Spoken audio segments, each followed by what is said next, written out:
So you want to update text during gameplay, that's set text node. Now just go to your UI's designer tab like this, and wherever your text is, just click the is variable tab like this. If you check this checkbox, it will automatically appear in the left side like this, text block underscore 89 on whatever your name is. You can of course change it, but for now I'm just dragging it from there and typing in like set text, and if this node will appear like this on the screen. Now for now I'm going to connect it to event tick, and I'm going to take the delta seconds from the event tick and divide it by 1, or 1 divided by the delta seconds, and it will give us the FPS, and it will automatically convert it to variable. Now before we proceed, I would like to say that static text is useless. Set text lets your game actually talks to the player, health value, ammo count, dialogue lines, quest updates. It's all done using the set text value. Now there is one more thing that we will talk in the next tutorial, which is binding, but for now it is the most useful node you will use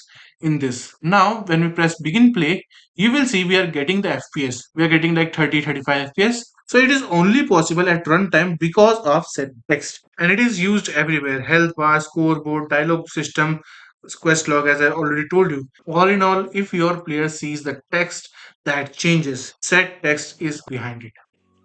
And hey, if you like seeing these nodes in action, check out the game I'm building, Reborn the Evil Being.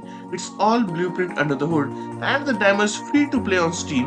Hope that helps, and as always, I hope you have a great day, and I'll see you around.